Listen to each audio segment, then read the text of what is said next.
And that's the case in this case.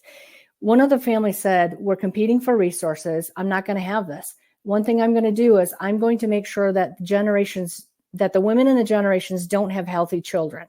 Because if they don't have healthy children, they're not going to be the ones that are chosen by the other families that have favor, you know what I'm saying, to be married to and to kind of continue that line. So it was about getting rid of that ancestral line.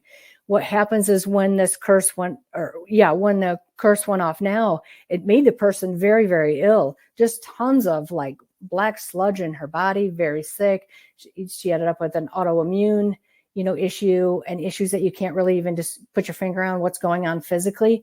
But also, deep, deep depression, because a lot of these energies, when they go off, they can fill I'm going to show you, they can fill our energy fields around us.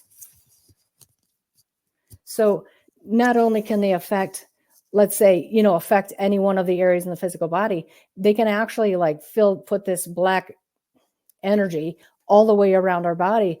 Well, what happens is we literally feel like we're buried. We're like, I'm buried in grief. I'm buried like so much I can't even move. What's this darkness? I'm so depressed. That's often an energy field that, like, when a curse goes off, it may fill one of them up, and then you literally feel like you can't breathe. It's quite a serious thing.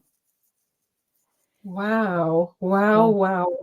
That is, and I'm guessing people by now are listening to this and they're like, okay, I recognize, I feel like I've had some of those situations. Yeah. So how would someone know that they're not just maybe, a Churchill used to call it the black dog of grief, for example? How would someone know that they're not going through a bit of a down patch and, it is their own mindset and they're getting into their own head, versus there is something going on here that is maybe external to you that is attached to your energy field? How would you say people make that distinction so everyone doesn't run around going, oh my God, I've got these attachments? That's a great question.